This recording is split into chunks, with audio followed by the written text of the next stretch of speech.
Hello student, मैं home science teacher Saroj Srivastava class 12th का पहला चैप्टर आहार में दूध का पौष्टिक महत्व बता रही थी। आज मैं उसी से संबंधित कुछ टॉपिक बताऊंगी। किन कारणों से भोजन में दूध का विशेष महत्व है।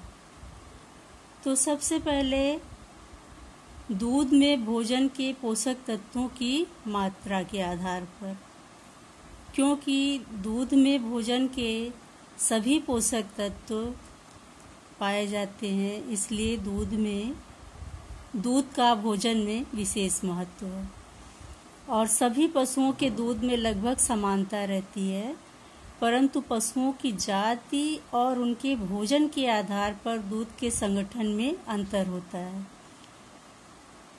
जैसा वो भोजन करेंगे उसी के अनुसार उनका दूध गाढ़ा या पतला होता है।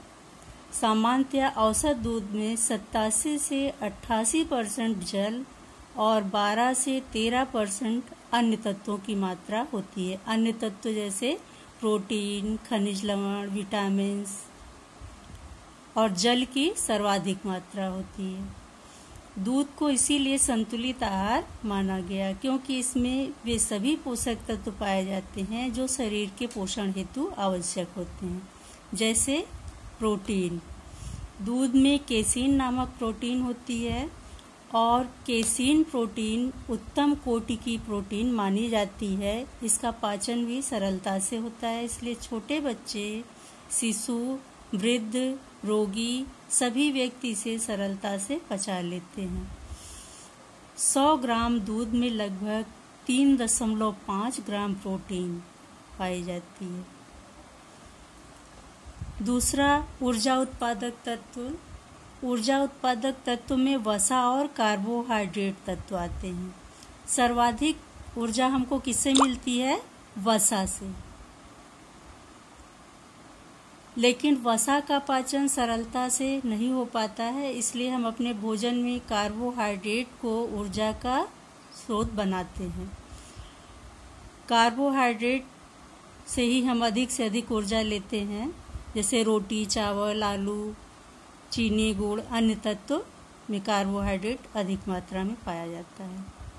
दूध में वसा और कार्बोज की मात्रा भी उचित रूप से पाई जाती है। ऊर्जा से शरीर की क्रियाशीलता उचित रूप से बनी रहती है, कार्य करने की शक्ति मिलती है हमको। गाय के 1 लीटर दूध से 600 कैलोरी ऊर्जा प्राप्त होती है। कैलोरी क्या है? कैलोरी ऊर्जा नापने की इकाई होती है। जैसे कपड़ा नापने की इकाई मीटर, कोई तरल पदार्थ नापने की इकाई लीटर, उसी तरह से ऊर्जा नापने की इकाई कैलोरी होती है।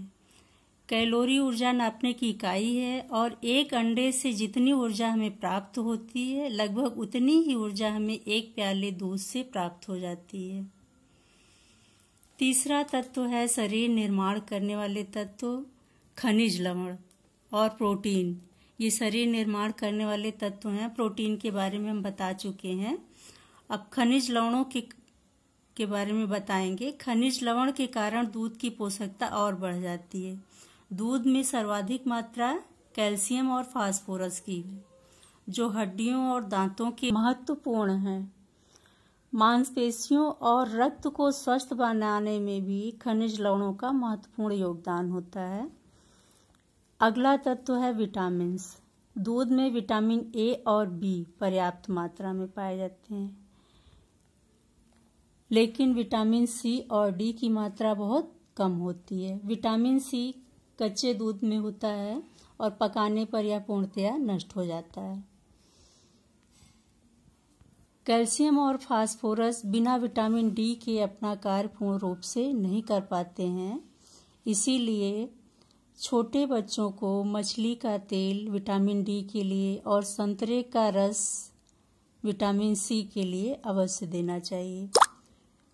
इसके अलावा सुबह की धूप का सेवन करना चाहिए, जो विटामिन डी का सर्वसुलभ स्रोत है। सूर्य की अल्ट्रावायलेट किरणों से हमें विटामिन डी प्राप्त हो जाती है। दूध की उपयोगिता। दूध की उपयोगिता किन कारणों से है? दूध में सभी तत्व उचित रूप में पाए जाते हैं। यह शरीर निर्माण करता है और शरीर को पुष्ट बनाता है। किशोरावस्था में शरीर के अधिक क्रियाशील होने से कोशिकाओं की क्षति होती है, कोशिकाएं नष्ट होती हैं, सेल हमारे टूटते फूटते रहते हैं। इन टूटे फूटे सेलों की पूर्ति करता है।